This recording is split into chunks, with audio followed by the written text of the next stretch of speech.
Erinnya lya Mukama Yesu Kristo lyebazibwe. Mukama yebazibwe atukuumye. Mukama yebazibwe atutandikira wiiki ate n'agitumazaako. Katonda wabyewuunyo nti otandika olunaku n'otandika essaawa esooka n'eggwako olw'ekisa kya Katonda. N'olaba ng'otuuse mu makkati g'olunaku, n'olaba ng'olunaku olumazeeko, n'ogenda bw'otyo olwokubiri, olwokusatu, olwokuna, olwokutaano, olwomukaaga ku Sande. Twebaza Mukama. Omwezi nagwo n'olaba ng'ogumazeeko, omwaka nagwo n'olaba ng'ogumazeeko. Mbaaniriza Katonda bayambye, nziramu mbaaniriza Katonda bayambye, kubanga munnange eriyo abagamba nti abe beeyambye. Bayibuli eyogera mu Zabbuli ya 20 olunyiriri olw'omusanvu egamba bweti nti abalala beesiga amagaali, abalala beesiga embalaasi zaabwe, naye ffe tumanyi linnya lya Mukama era lye tunaayogeranga. Abalala beesiga amagaali, abalala beesiga embalaasi zaabwe, naye ffe tumanyi linnya lya Mukama era lye tunaayogeranga. So twagala kwebaza Katonda nti yatutuusizza wano. Twagala kwebaza Katonda nti yatukuumye. Mwebale kubeerayo, mwebale kwagala Katonda, mwebale kunyweza ssaala, mwebale butazikiza muliro nti kubanga ebizimbe ebisinzizibwamu byaggalwawo, mwebale okwekuumiranga ku mikutu egya Salt Media gyonna. Radios 6, TV twabazeemu ng'emikutu giri 7 egya TV gyokka. Radios 6 tugamba 17 Salt FM Kampala, tugamba 98.2 Salt FM Busoga, tugamba 102.6 Salt FM Mbale paka Kenya, ne tugamba 97.5 Salt FM Mubende esalako ebitundu byeyo byonna, ne tugamba 9.3 Salt FM Fort Portal esalako paka Kasese, ne tugamba 9.5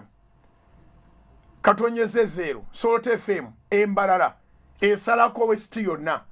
So twebaza Mukama. Ezo ze radio zaffe 6 ate ng'obudde bwonna tujja kwongerako Katonda nga bwali omulamu. Weetali ejja kutuukawo. Twebaza Mukama nti yo TV teriko weetali.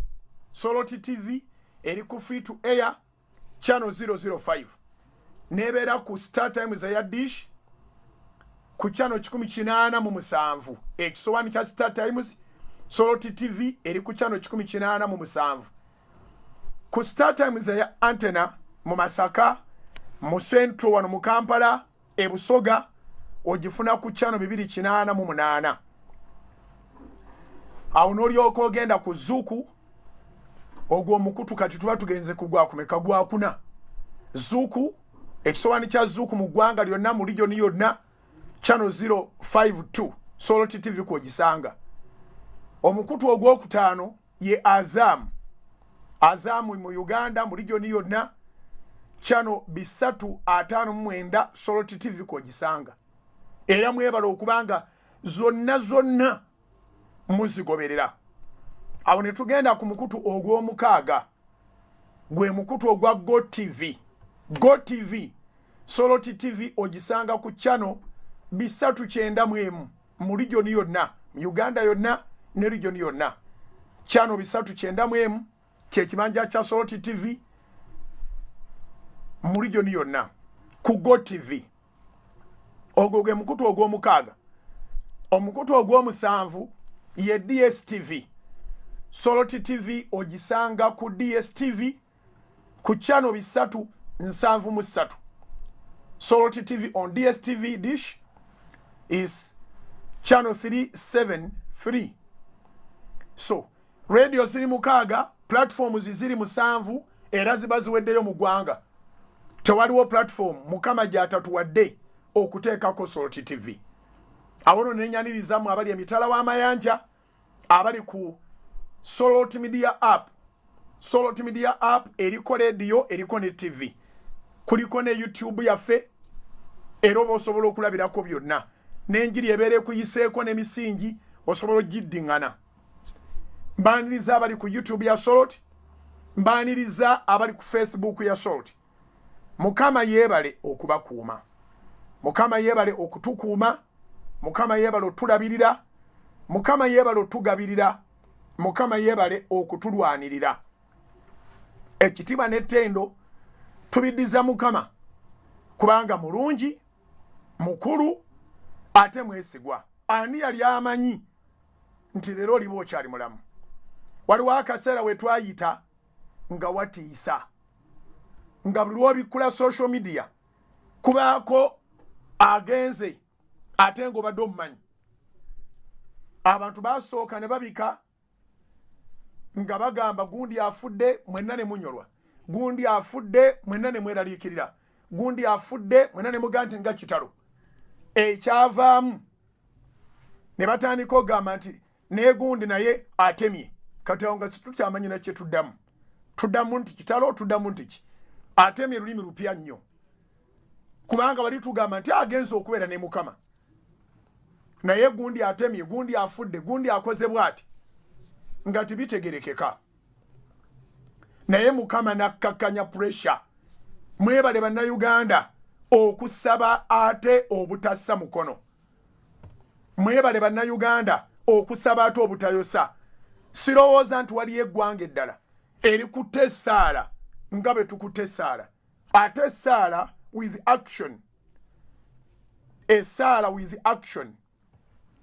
Nga bwe nabagambye jjo nti jokingly ab'oku social media babuuza mukyeyoteza oba olugezigezi lwabaggwamu. Omuntu yali talina nagamba nti alina sayini yonna. Yeeyoterezaawo atandikirawo okwekolamu omulimo si kulwanga yatomeddwa endwadde enkambwe. So tubayozaayoza baakaawonawo. Ffenna tuli ba survivors. Omwezi gw'omukaaga gwatutwalira abalungi bangi. Tuzzaamu amaanyi mwenna abaasigala. Katonda takola nsobi. Yakiraba nti gwe bw'olisigala ng'oli mulamu ojja kuggusa ebirooto. Nkiddamu. Katonda yakiraba nti gwe omulamu bw'olisigala ng'oli mulamu ojja kuggusa ekirooto. Musa yali w'amaanyi teyali wa kusaaga. Naye bwe yamala okufa abaana ba Isirayiri nga bakaabidde omwezi mulamba.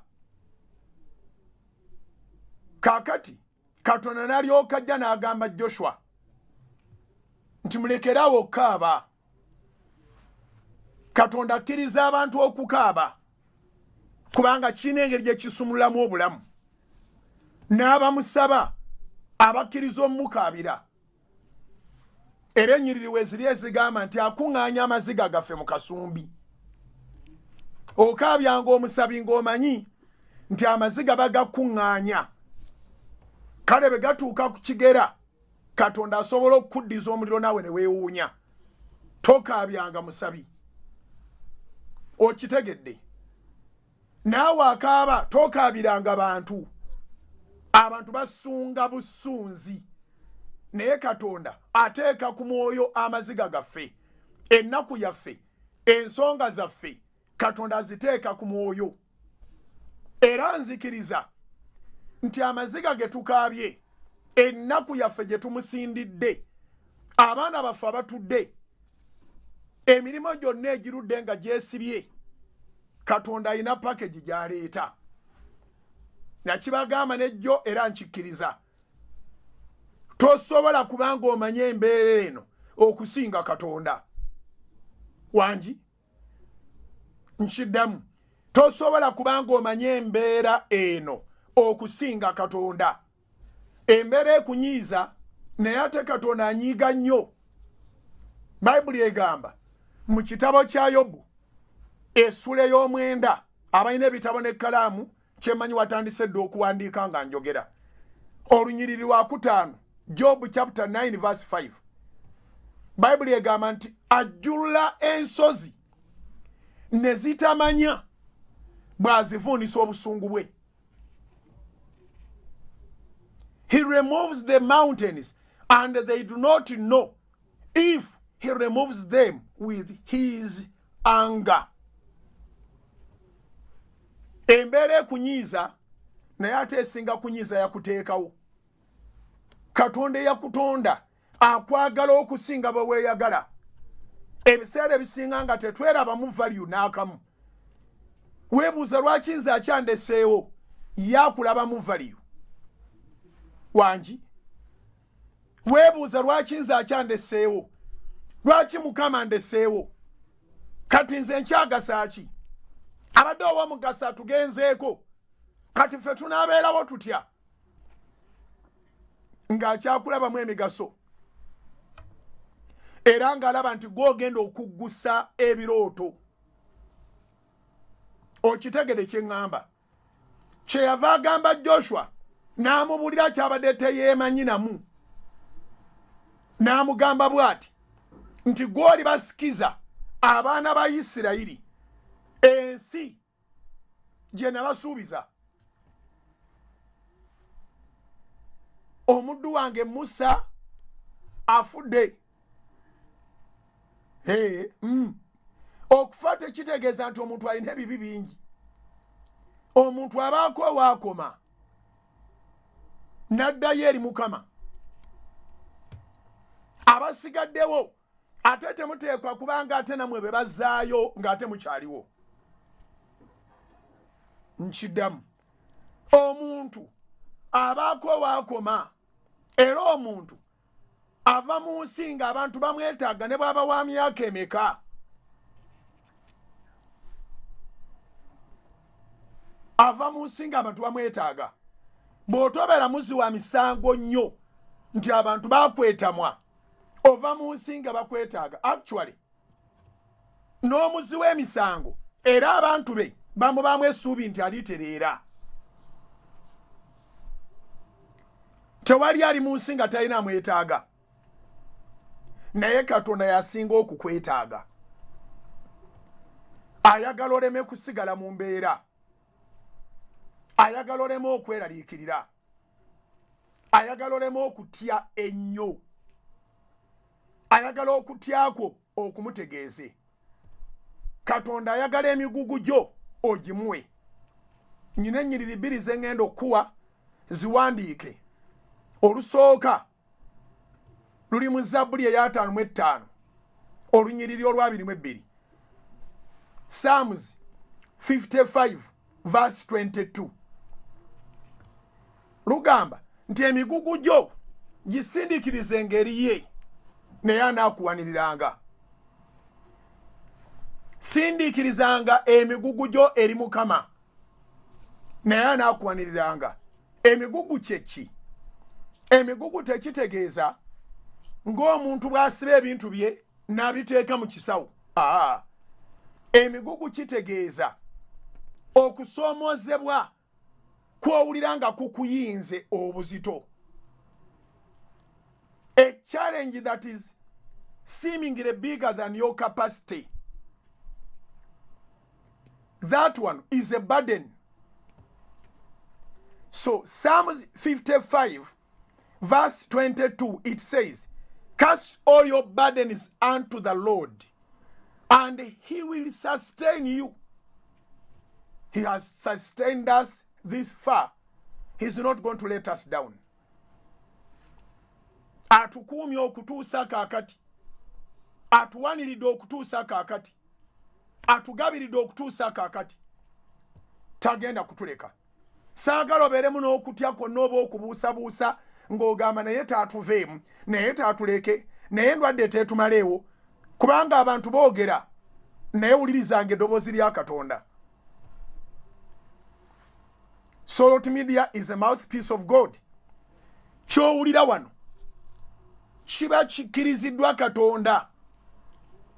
Ky'owulira eyo ky'abantu oba kya Setaani kyatumye kiyite mu bantu. Era bagwako eyo nga bagamba ffenna tuli bakwavuwala, ffenna tuli bakulemererwa, ffenna tuli bakufa. Omuntu ne bw'anaawona COVID tajja kuwona bwavu, omuntu ne bw'anaawona kino tajja kuwona kino. Abo bejjeemu, wuliriza Mukama ky'agamba. Wiiki eno yonna tuli mu njiri eva mu Isaaya 5:4 olunyiriri olw'ekkumi. Katonda ng'agamba nti ensozi n'obusozi biriggibwawo. It's just a matter of time. Wakyaliwo bye tuyigira mu mbeera eno. Era eriyagamba ndi musumba nze njize. Eriyagamba ndi musumba nze nsomye. Like we said, that somebody said that you first learn and then you earn. So after the lesson, after learning, you take away L and you begin to earn. You start earning after learning. It's just one letter that goes off. Kati mu mbeera eno tusomeddemu ebintu bingi. Era tugenda kukola bingi ng'embeera eno evuddewo. Abamu lwe mutegedde bye mwagula ebijjudde mu mayumba nga si byakulya. Nabagambye emabegako wali nti bw'obanga ogula ebintu mu mawanga agaakulaakulana eno y'enkola yaabwe, oba abantu abakulaakulana bakola bwe bati. Tebagula kintu nga kimazeewo akawunti yaabwe. Wangi omuntu akulaakulana tagula kintu nga kimumazeeko sente. Tebagula bintu nga ku akawunti bitute 50%. Twagamba nti omuntu baba agula ekintu amakinga sure nti akozeseza 10% of his or her savings. 10%. Netuwa ekyokulabirako nti bw'oba olina miliyoni 10 ku akawunti okkirizibwa okugulako ekintu ekya miliyoni 1. Netugamba naye ebimu ku bitutawaanya ne lockdown ne zitunyiga nnyo kwe kubanga olina miliyoni 10 ku akawunti n'ogula emmotoka ya miliyoni 18. Oyongeddeko 8 n'akawunti ojeeze. Mudugavu muno oba omuyindi atikula emmotoka mu kibanda n'asigala nga akubanja naye nga n'akawunti yakalira. Kyokka nekyoguze wadde kirungi naye ate nakyo kkubo lyakufulumya. Abantu abakulaakulana tebanoonya ngeri gye banaafulumyamu, banoonya ngeri gye banaayingizaamu. Ekisooka kiwandiike. Akulaakulana bw'aba agula ekintu ekirungi amakinga sure nti akiguze ku kimu kya 10 ekyakawunti ye. Number 2, omuntu bw'aba akulaakulana anoonya makubo ga kuyingiza so si makubo ga kusaasaanya.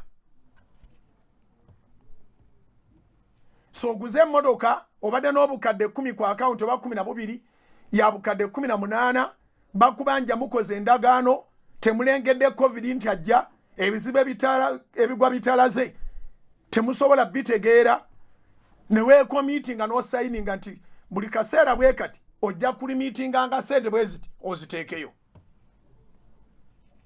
Emmotoka n'okubira mukwano gwo ogiguze kiwedde naye nga tolina mafuta agagenda okutambula. Ate ebiseera bisinga tulema okwegulira ne tugulira abalala. So emmotoka n'esooka ekulyako sente ng'ogituusa ku buli muntu akumanyi n'atakumanyi alabe nti wagiguze awo neewuta mafuta. Ate ekyakubanja mu kibanda gye wagiguze tutegeregana naye ate sente ku akawunti wazimazeeko. Ne lockdown weekukwatira ne baga nti emmotoka eyo teddamu okulinnya ku kkubo, toli essential worker. Oli yakuguze emmotoka ebbanja lisigala likula. Era bangi emmotoka babaswaziza ne bazisika wonna we bagisanga. Bakuyita kusika wonna we bagisanga. Nanyini kibanda talowooza ku kyakuweereza sente zo ze wamuwa, alowooza ku kyakusika mmotoka olwaziriza kubanja. Abamu endagaano ze mukola zibaamu n'obugoba olabanga obutono 5%. Buli lunaku olunaayitangawo nga tomazeeyo sente zino mujja kweyongeranga mu 2%. Mama bagenda okubalira percentage bye yali yetegeeza nga tobyetaaga. So nakino olwo nakyo kiwandiike. Bw'obanga ogenda kugula ekintu sooka okakase obanga kyetaagisa. Wanji kiwandiike. Before you buy anything or anything, first make sure that it is what you want or what you need. Need ne want nange bintawanya. Naye ogenda okwekanga nga akasenteko okatadde mu bintu by'obadde teweetaaga nnyo. Endowooza okwetaaga n'okwagala. Naye kyemanyi okitegeera erudde eyo. Kubanga kakati ennyumba zijjudde ebintu. Abantu batunze ebintu ku layisi. Buli lwogula ebintu nga si bye bibadde byetaagise nnyo. Ebintu ebyo bikuleetera okufiirwa kabe kasinge bikutundisa bye weetaaga. Tugeze olina emmotoka olina n'ennyumba erimu ebintu naye toyina poloti era toyina na nnyumba. Ogenda okwekanganga bw'otunda emmotoka oswala n'owanulayo TV n'ogitunda abaana gye badde balaba. Oba okitegedde? Bw'oba olina ebintu bingi by'oguze nga si byetaagisa nnyo bikuleetera okufiirwa ate bye weetaaga bwabeerawo ekirumbye. Nolwekyo bw'oba ogula ekintu kakasa ng'ekyo ne bamutuuza meeting ewaka kibadde kyetaago. It has been a priority. Ekirala kye tuyigira mu lockdown eno nabagamba nti bwe nsoma ekintu nkireeta tukisomere wamu. When you make a loss, don't miss on the lesson. Oba okitegere kye ŋŋamba. Tufiiriddwa ffenna naye essomo ki lye tuggyeemu? Essomo eddala lye tutasobola kubuusa maaso. Teweesigamanga ku mulimo gumu. Ebimu mbirowooza mu mutwe mu Luzungu ne mbiza mu Luganda kuba njagala nnyo aboogera olulimi luno bategere ebintu bino. Teweesigamanga ku mulimo gumu. Do not rely on one income. Use that one income to invest and get side incomes. Omulimu ogumu gwe gutukaabiza amaziga amayitirivu. Abagulinanga gwa ofiisi, abagulinanga gwa bizinensi, ebirala byonna ng'olaba birabe n'obirekaawo. Munnange nno kinyuma n'obeera n'omulimu ogwo ogwa ofiisi naye oba bakuzaala Palisa oba bakuzaala Kabaale oba bakuzaala Footi noonya ate ekirala ekitambula erudde eyo waakiri opangisa akataka obeere ng'olinayo n'ebirime obeere ng'olinayo n'ebyolunda beerawo n'ente ezo beerawo n'enkoko zo beerawo n'obumyu bwo buli kimu kitambula kati beerawo n'embuzi zo eryo by'osobola okuteekamu ssente biyambe ku mulimu ogwo guno ng'ate tebyetaaga budde bwo bungi. Kyangu nnyo okufuna abantu b'okolagana nabo ne balabirira embuzi ezo ne balabirira ente n'ogendangayo over the weekend. Weekend tugenda kutuuka mu kaseera nga twakendeeza emikyakalo kubanga abantu bonna enjala beerumye bajjukidde sente ze baakyakalamu ne bayiiya ne bayiiyiza kale ya kyemere ŋŋamba ne bayiiyiza ng'ajjukidde sente engeri gye zaasaasaanamu. Togula kintu nga kikuyamba kufulumya. Noonyayo ekintu ekikuyamba okuyingiza omulimo gwo. Guteekeko omulimo omulala oguguliikiriza. Sirimu abo ababagamba nti temukolera misaala era temukozesebwa, boogera batyo nga bo oluusi babategekera. Obanga sina bakozi mu nsi muno tuyinamu abantu kati abamanyi okwogera nga boogera naye ng'okunoonya byakola bikutabula, naye nga asoma obutabo n'ayozaamu n'aleeta statements n'azikubaawo. Akolera omusaala abeera musiru, akolera omusaala abeera bwanne bw'ati, naye nga mufere. Ayambala bulungi naye nga mubbi, kubanga bw'obuuliza ddala nti naye bizinesi ze zo ziriwa. Ogenda okubuuka olekerawo okugoberera ebigambo bye ng'ebikolwa bye bikubuze, nga yakulizayiningisa naye ku mulimu. Bassebo ne bannyabo nabagamba twagala kustadinga ku mikwano ena. Mukwano ogusooka mu bulamu ye Katonda waffe. Mukwano ogwokubiri ye gwe weeberere mukwano gwo. Mukwano ogwokusatu mulimo gwo. Omulimo ogwogera okusinga ebigambo. Omukwano ogwokuna yoyo mukwano gwo. Nfanfe wafiira yakiproving at beyond reasonable doubt. Enaku zino mina ebigambo ebirungi, ebigambo nga okuyuwawo omubiri. Mukwano gwo yakuyirawo omubiri. Museeko nnyo ebirowoozo. Mwagale. Reciprocate the love that you receive from that friend.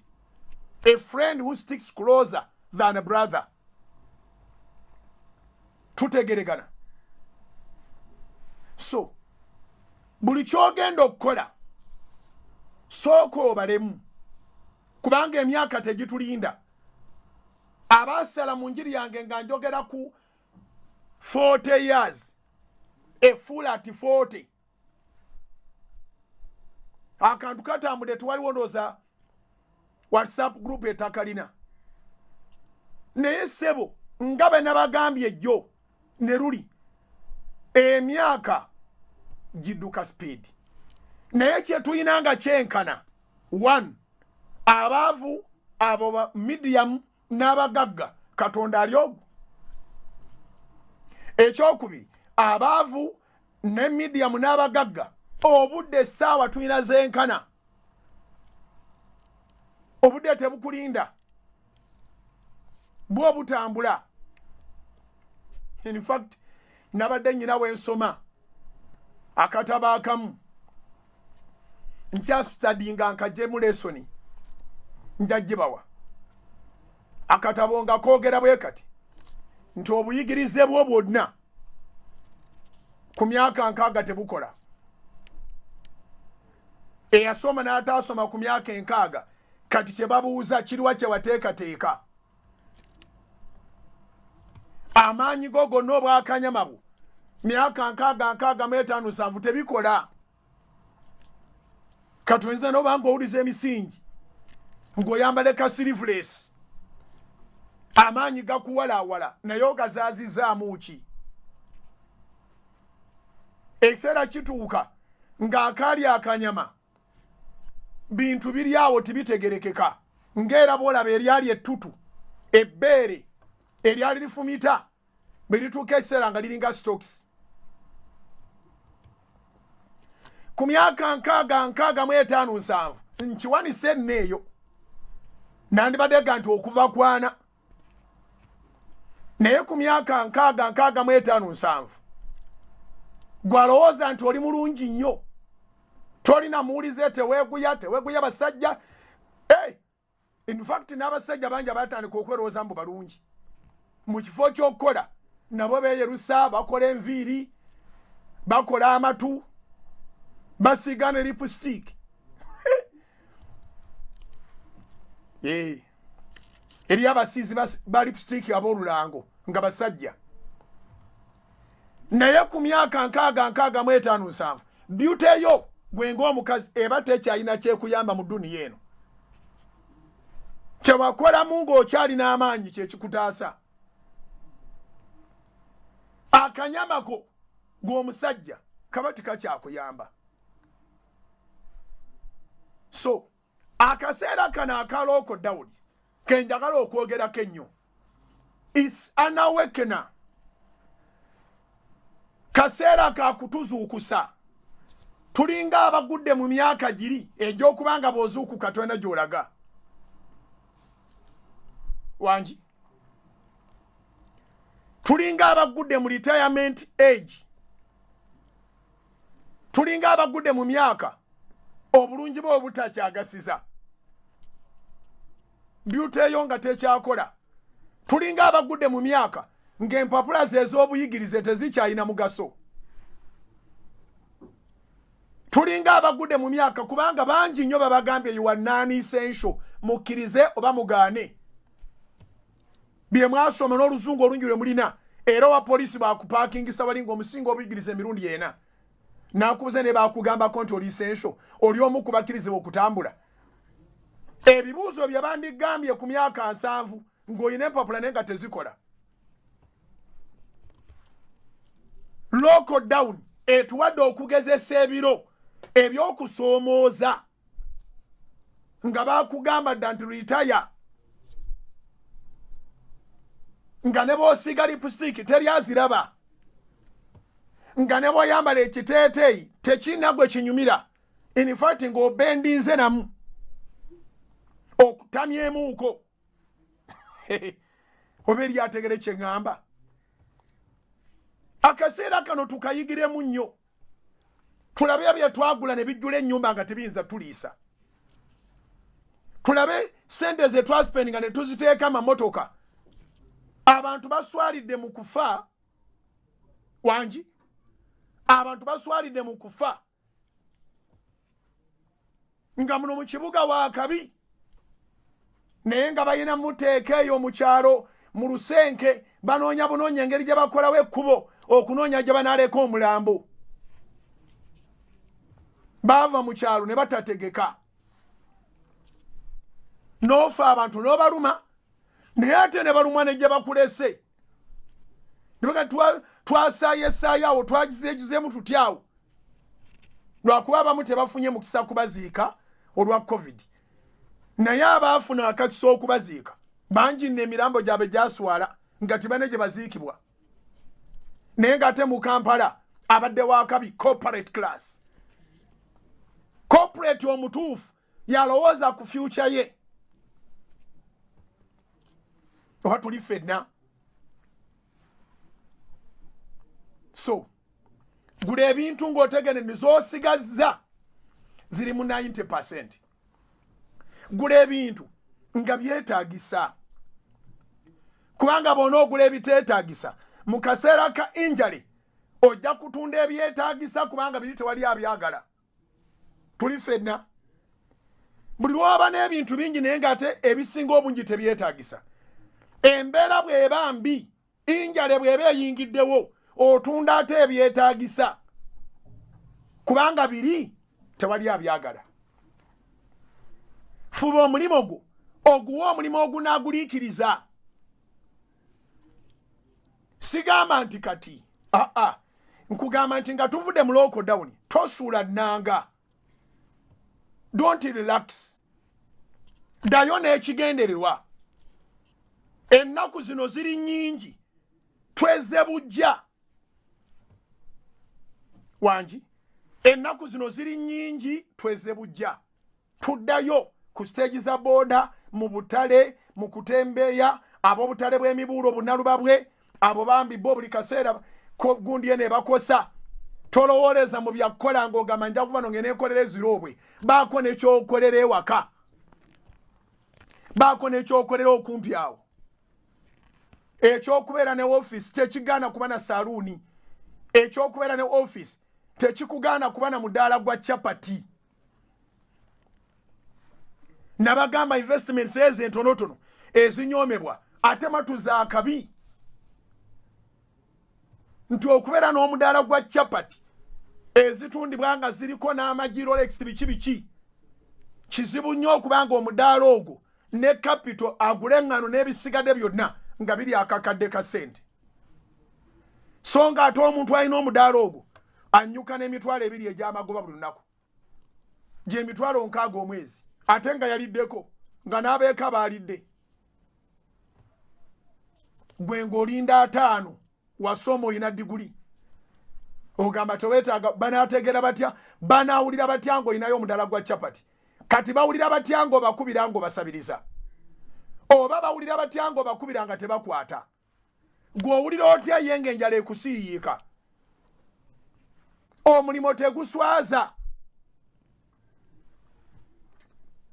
bwe guba mulimo nga si kubba kuba okubba tebaguyita mulimu kulina erinnya lyako bakuyita kubba naye kye bayita omulimu a job doesn't ashame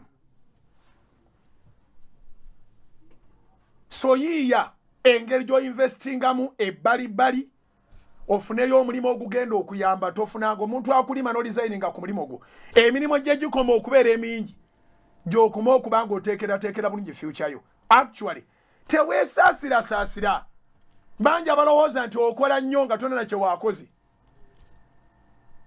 labira ku bantu abatusaba obululu aba n'ebintu 1,500 byakola n'amala n'abagamba nti mumpe ne buno obuvunaanyizibwa because I'm tested and I'm approved ali ku board y'essomero ali ku board ya supermarket ali ku bino nabiri ali mu East Africa ali mu insurance ali mu banking ali mu biki n'abagamba nja kubeera mu kiise mulungi nga kye mumutikka kya 20 emitwe gino girina obusobozi obwetikka ebintu ebiwera naye abeesaasirasaasira baayitirira obungi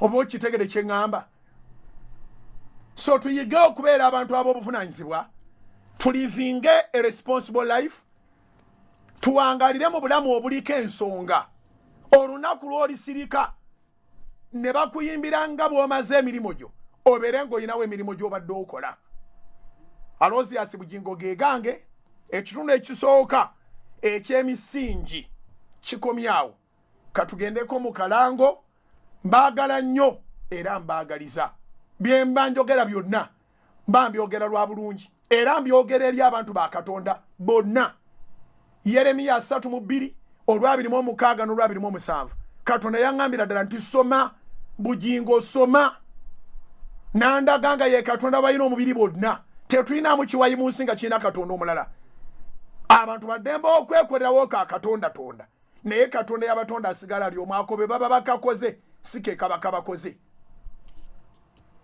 so n'abuuza olwa27 waliwo ekiyinza okunnema n'aŋŋamba Bugingo yingira ekibuga osabe n'abantu bonna abalokole n'abatali balokole so bwenzija ne message teba yange yabagintumye ebezze eri abantu bonna abatali artificial so gera nabana abantu aba Japan be bakoze nga bw'osusaako eddiba munda kyuma njogera n'abantu abalina feelings abatonde bakatonda era message ejja kukuyamba baako ne gwotegeeza emisingi gino n'enjiri gye tubeera nayo ne programu zano eza sort zijja kuzimba kangendeko mu break katono nnyo break yakujjukiza buvunaanyizibwa bwo maaso ga Mukama ate era oweereze eri Katonda ne Katonda aweereze gy'oli tovaawo katukomewo Soul Television Femunyo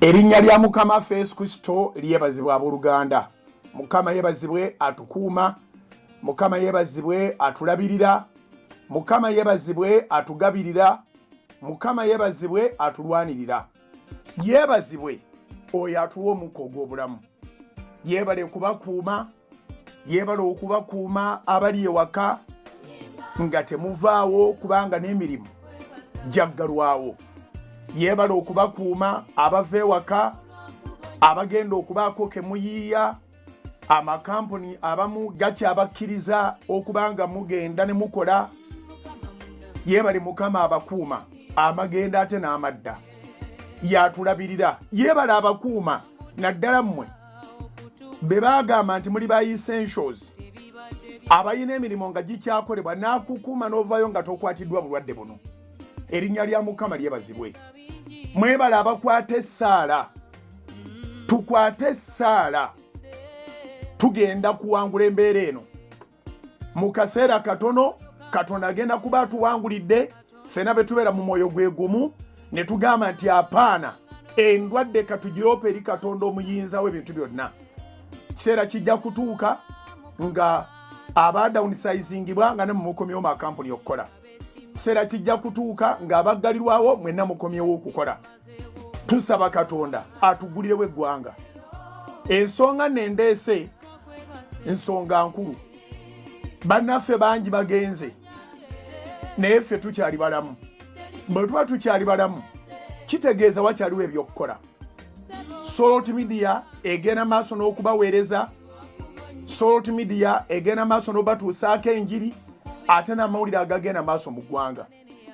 Emikutu gyonna omukaaga 17 Salt FM Kampala, 98.2 Salt FM e Busoga, 102.6 Salt FM e Mbale, 97.5 Salt FM e Mubende, 9.3 Salt FM e Fort Portal, 95.0 Salt FM e Mbalala, kwogatta ne Salt TV okuvira ddala ku free to air, ku StarTimes eya Antenna, ku StarTimes eya Dish, ku Zuku Dish yayo, ku Azamu Dish yayo, ku Go TV paka ku DSTV. Twasigala tugenda maaso. Lwaki ebyo byonna mbyogedde nga ngamba nti gwe alina endagaano ne Mukama era akyakola, oba gwe basindika ewaka naye ng'omusaala gwo baguweereza oba mu kitundu oba mu bulambalamba bwagwo. Endagaano yo ne Katonda ginyweze. Ekimu kye eky'ekkumi n'ekiweebwayo kiweeyo ng'okijja ku ntobo y'omutima gwo. Tolina ngeri yonna gy'osobola kusasulamu Katonda olw'ebyo by'akola. Emirimu gyaffe gyo mugimanyi. Salt Media Group of Companies teyaayaanira bulango, newankubadde nga bonna abalina ebirango bagimanyi nti yeesinga, bagimanyi nti ewulirizibwa, bakimanyi nti egobererwa. Bandyagadde nnyo baleeta ebirango, naye twasalawo okuva ku lubereberye tetutwala buli ssente ejja. Twekenneenya nnyo ssente ki gye tugenda okutwala, era bwe tugitwala gwe tukulangira tukuwaaki. Kiki kye tuba tukuweereza? Ekyo kye tukuweereza ky'otusubiramu naffe okulanga gy'oli. Kireeta obulamu oba kikosa obulamu? So obulango obungi bubeera ku bbali ne tubugaana, ne tugamba katutambule. Mu ngeri eyo House of Prayer, mikwano gya House of Prayer, mikwano gya Salt Media, bwe muwaayo ebimu by'ekkumi n'ebiweebwayo, bweto bwe tuddukanye emirimu egyo gyonna. Sayiti zonna nga bwe nzoogedde, emikutu gyonna nga bwe njogedde, gisigala gisasula amasannyalaze, gisigala gisasula amafuta, gisigala gisasulira intaneti, gisigala gisasulira abakozi. Ffe titugobangako bakozi not at all. Tubatwalako obutuuza abamu ne bakola nga bali waka, ate oluvannyuma abo ne bajja ababadde wate nabo ne baddayo. Yenkola ndowooza entuufu. Si ke kaseera okutuuka wano ne tugamba nti be tubadde tukola nabo bonna tubagobye kati ababadde bali emabega we ye yennyini abaana abeerawo atya. Nolwekyo njagala kusaba nti bw'obanga gwe osobola okufuna ebyenfuna nga bikyatambula bulungiko gy'oli, nyweza endagaano ye y'ekimu eky'ekkumi. Nzize kuwa engeri gy'osobola okkiwaamu nga tokalubiriziddwa. Abasobola okgenda mu Centenary Bank nga Centenary Bank yeekuli okumpi, gye tukuŋŋaanyiza ssente za Pentagon, gwe gy'oba otwala ssente z'ekiweebwayo n'ekimu eky'ekkumi. Nziramu asobola okgenda mu Centenary Bank nga yeekuli okumpi mu ggwanga lyonna, eyo gye tukuŋŋaanyiza ssente ez'okuzimba Pentagon, gy'oba otwala tayisi kubanga ya akawunti ekuli okumpi. Wandiika akawunti oba ng'ogyerabiddemu oba ng'ogijjukira, twebaza Katonda. Akawunti erimanya ga House of Prime Ministers International eri mu Centenary Bank tukuŋŋaanyizaako sente za kuzimba Pentagon naye bwebanga yeekuli okumpi nga gwe okyayinawo kacyansi k'okukola endagaano yo naye Katonda ginyweze. Bassebo ne bannyabo ekimu eky'ekkumi omuntu ayinza olowooza nti kyandimuyiiridde ssente zokka kubanga Mukama agambye okugula ebituli by'eggulu n'akuyira omukisa n'otabako na bbanga woguteeka. Naye n'okuba ng'otambula ng'oli mulamu munogoka abantu gye banogokamu Katonda ddala abagguddewo eggulu n'akuwa obulamu. N'olwekyo kiwulire ku mutima gwo oteekengayo ekimu ky'ekkumi kyo ofunye omusaala gwo oba otunda oli mu ba essentials bakuweereza ekintu ekimu ky'ekkumi kikulu nnyo kiddukanye n'emirimu gya Katonda naawe ne Mukama n'akukumira eyo ng'oli mulamu. So akawunti yaffe mu Centenary Bank eri namba 31 0 emirundi 3 6 00 6 1 eri mu Manyaga House of Prime Ministers International eri mu Centenary Bank. Akawunti ey'okubiri obanga Absa Bank ekuli kumpi ng'olina ekimu ky'ekkumi oba ekiweebwayo akawunti eri mu Manyaga House of Prime Ministers International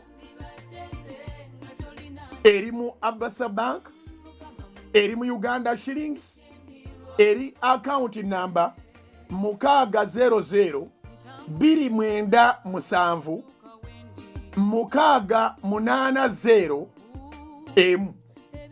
Njiddamu akawunti eri mu Absa Bank mu Manyaga House of Prime Ministers International ya Uganda Shillings eri akawunti namba 600 297 680 emu. Oyinza ogamba nti nze njagala kuwa kimu kya 10 naye ate kiri mu $. Akawunti eya $, yo tulina eri mu Absa Bank eri mu Manyaga House of Prime Ministers International eri akawunti namba 600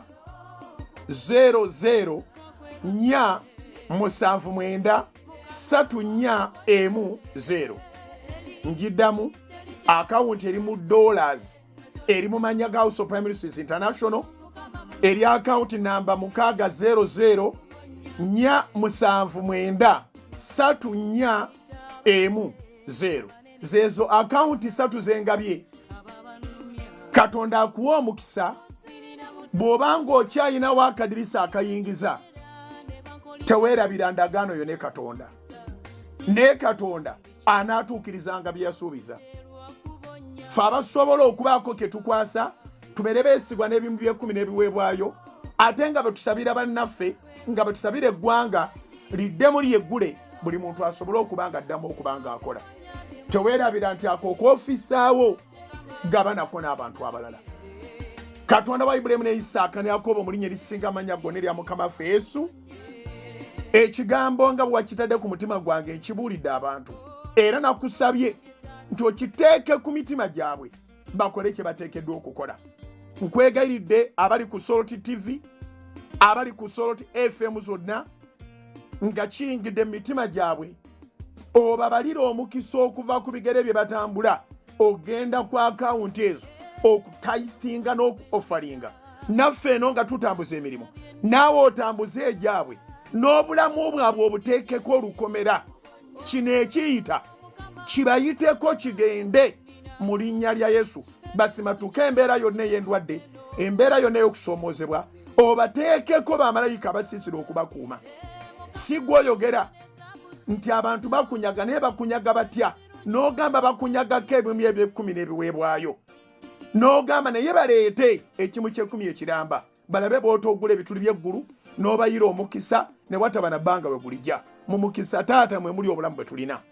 Bawe omukisa Mukama nge taata abo abakyasobola okubaako kye bayingiza. Tuggulirewo eggwanga lyaffe Mukama n'abo abatayinaamu wadde ekikumi nabo baddeyo bakole. Era nsaba omutima omulungi okubuna eggwanga lino ng'oyo alina kayingiza bw'ayawulako ekikyo nga Mukama n'afunako ekikye ekisigadde wagabane n'abooluganda. nkirangiridde ng'omusajja wa Katonda mu linnya lya Yesu otuwe obuwanguzi otuwe obuwangaazi. Amiina. Mukama akuwe omukisa mu linnya lya Yesu. God bless you.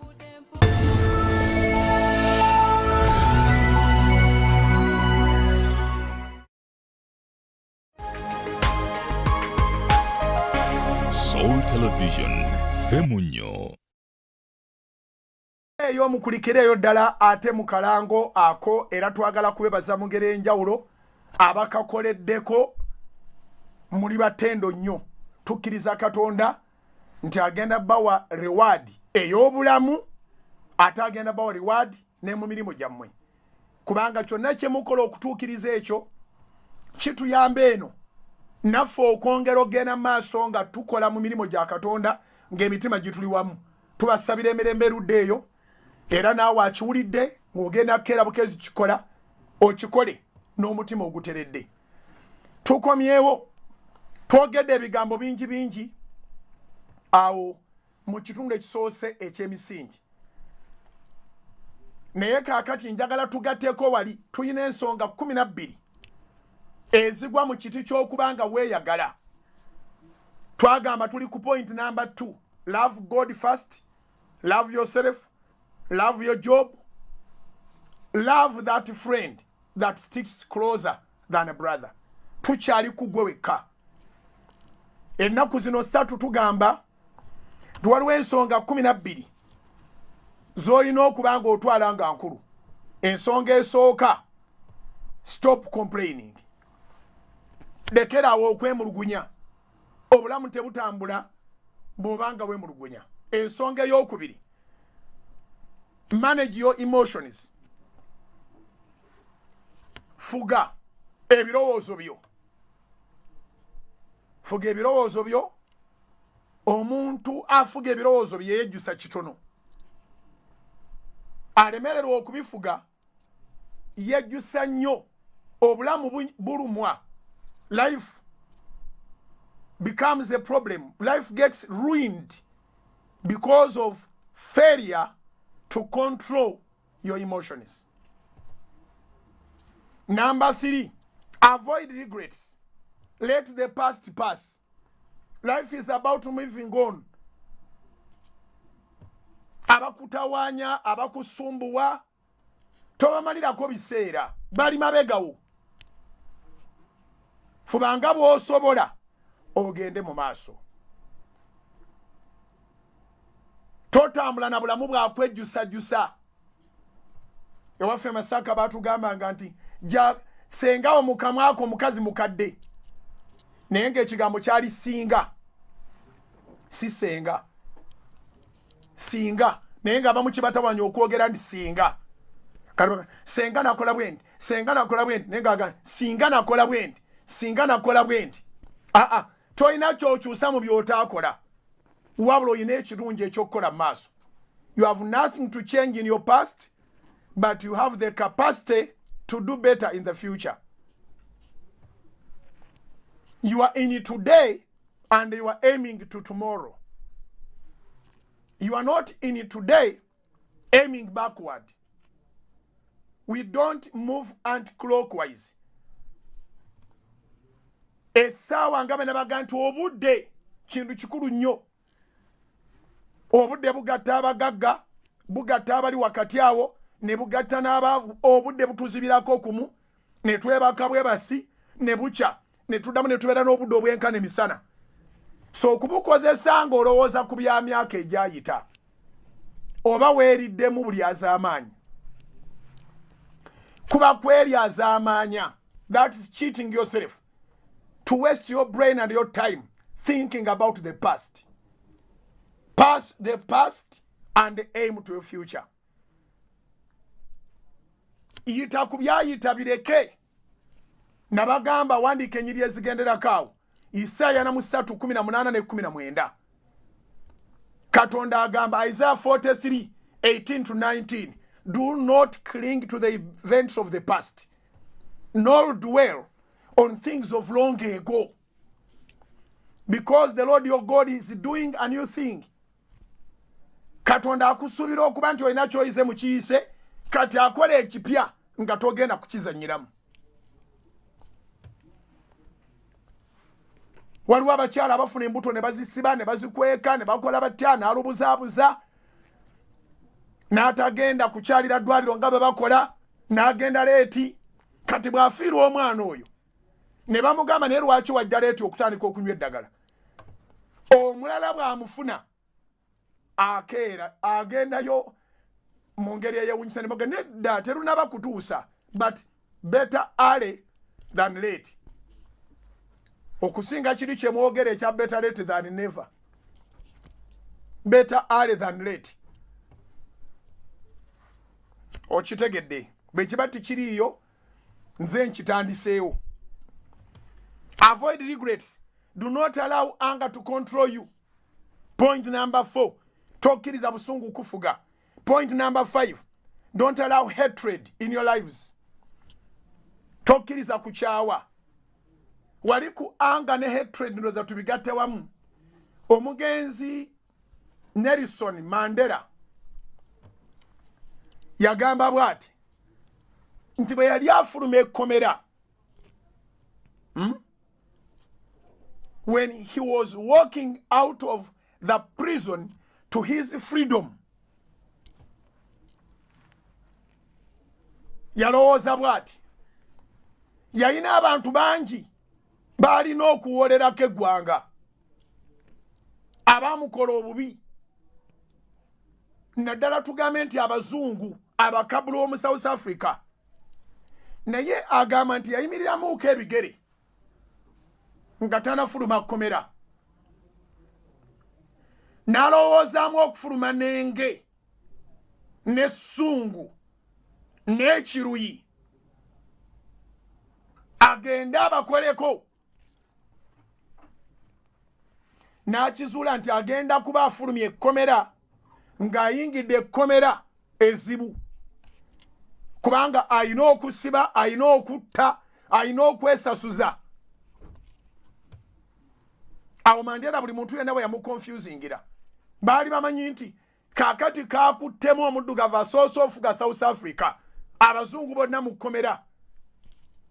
Ne waliwo abamuweera obujulizi ne sekitale we yali omuzungu eyali sekitale wa president yali avuddeko, bonna baali mu ntiisa. He did nothing to revenge. Yagamba nti yakibalamu nga bafuluma ekkomera ng'agenze n'essungu eryo n'obukyayi ku mutima, agenda kuba avudde mu kkomera ng'agenze mu kkomera, from prison to self-imprisonment, other than from prison to freedom. N'akirekera Katonda. Era ndowooza tiwaliwo omusajja mukadde oba mukulu oba yabonaabona okwenkana Mandela nga yalina essanyu nga Mandela lye yali ayina. Smile all the time, happy from the bottom of the heart. So forgiving, letting the past go, it helps you to have peace. Okusonyiwa, okuleka ebikadde bigende, okwesonyiwa kikuwa emirembe. Don't allow anger to control you. Number 5, don't accept hatred to control you. Number 6, don't waste your time in worries. Number 7, don't waste your time on revenge. Psalms 94 verse 1. Vengeance belongs to God. Totambulanga ng'okolima. Ebyo ebiseera by'omala ng'olowooza ku muntu n'okolima. Wandibadde obimaze ng'oyongerako ku ideas ez'emirimu gyo. Oli alowooza ku kapya k'anaakola okusika bakasitoma, gw'olowooza ku kapya k'onaakola to revenge. Tikikuyamba. Number 8, don't fight small battles. Nabagamba myaka 3 egiyise temulwananga ntalo za mu nfuufu. Kati tubadde nnyo ewaka, weewale nnyo entalo z'omu nfuufu. Muyombera ku mizigo bojja nti mwagigula. Muyombera ku mulimu mwenna gwe baabawa. Mwenna babayita ba employees, tekunaba kubaako employer. Lwaki muyomba? Okukola mwenna tekibeetaagisa kubeera ba mukwano. kibeetagisa kukola kye baba okola. Working together does not mean that you are friends, but you can coexist as colleagues, and you do your assignment. Everyone has his or her own appointment letter with assignments. Follow that. Togendangako ku mulimu okukola mikwano, wajja ku mulimu okukola mulimu. Emikwano is a compliment. So stop fighting small battles. Bweziba ntalo lwana entale nneneko ezikutwala ku ddala eriddako. Kubanga toligenda ku ddala liddako nga tolwanye. Number 9. Don't waste your time. Don't waste time, because time wasted is time lost and unrecoverable. Obudde bwennyini butwale nga kyatika. Nga flasika bwekuva mu ngalo neegwa sirabanga yagizizaawo. Nolwekyo obudde bwe bukugwako oba bwe bukuggwako bifaananyeemu. Obudde bwe bukugwako oba bwe bukuggwako bugenze, lwana okozesa obwo obutono busigaddewo. Toyonoona budde.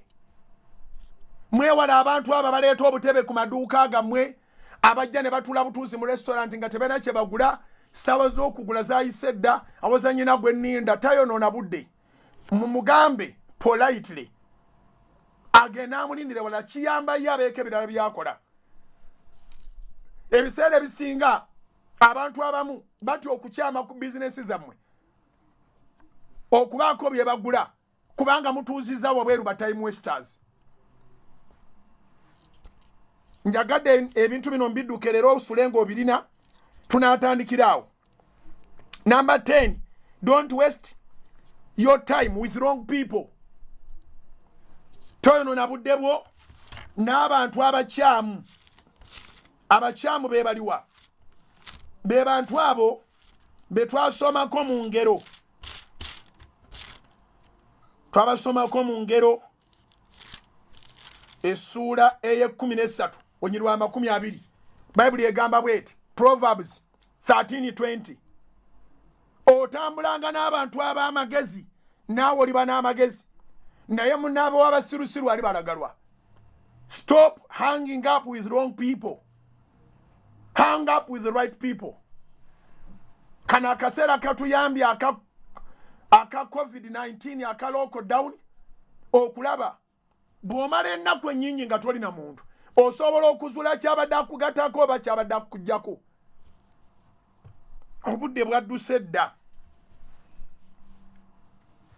Ab'amawulire ga Soloti TV basonze ate nga n'aba Soloti FM nabo baagala kukola program. Naye toyonoona budde n'abantu batakugasa. Okitegedde tujja kigaziya abantu bennyini physically, abantu bano abali virtual be twafuna. Obudde Mukama atuwadde obudde, naye era omuntu abeera ku ssimu. Tewakoze naye oli ku ssimu. Oli ku ssimu weesesa. Buli akayitawo n'oseka naye nga tikayingiza wadde 10 naye ng'ate katutte ku ssente zo okuyita mu data. Abatakugasa physically n'abatakugasa virtually beesaleko. Mbidduka speed kubanga tubyogedde naye nga tututuuka yeeno. Number 10. Don't waste your time with wrong people. Number 11. Do not fear to take risks. Totya kuriskinga naye kankuweerewo amagezi awo.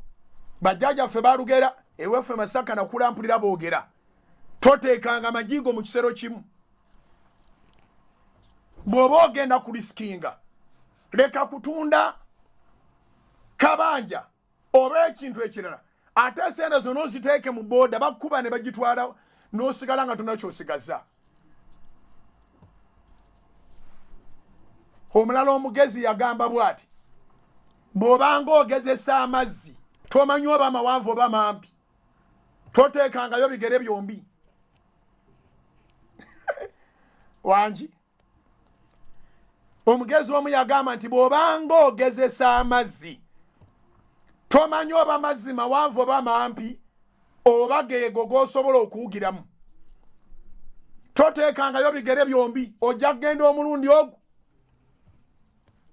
teekayo ekigere kimu mu magezi bw'owulira nga yekiraga totegeerayo okijjayo n'okwata lugendo lwo n'olwekyo bw'oba oyina kapito oba oyinawo ekintu kyo oyagala gezesa oyina kyozudde sente zonna toziteeka muwadde butono nnyo yawuzaamu tujja kuddamu tubyogereko tubigaziye. Do not fear to take a risk. N'okulwawo okusalawo tekukuyamba.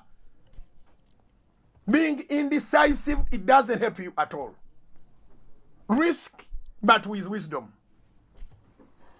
Number 12, avoid carrying a dirty heart. Dawudi kyava ayogera mu Zabbuli eya51 olunyiriro lw'ekkumi n'aga nti ontondemu omutima omulongoofu. Create in me a clean heart. Omutima omukyafu guvaamu bikyafu. Basebo ne bannyabo ngezezaako okubiitinga obudde ensonga wakiri 12 nzoogereko obwogezi ndikomawo ne tuzigaziya. Nsaba Katonda abampeere omukisa tegeeza munno ebirungi byofuna ku Soloti abantu bategeezeeko nti ku Sande saawa 4 ku makya service ebemaze ogenda kumpewo ku Soloti FM zonna ku Soloti TV platforms zonna Soloti Media app YouTube ne Facebook. Omuntu ateekwa kusuba Sunday service. Katonda yabimanya bino byonna ngera bw'alina kyakufumbira agenda kikuwanga bino byonna biwedde. Wuliriza era yiga. N'olwekyo eggulu sirigale akamwa ka Mukama sikasibe ebifo ebisinzibwamu biggale naye laba tugenda maaso n'ofuna ekigambo era n'okusinza. Weekwate Soloti Media ekutuuseeko eddoboozi lya Mukama. Alwazi yasi bugingo gegange mbaagala nnyo mbaagaliza birungi mwekuume COVID tumuwonye mu linnya lya Yesu.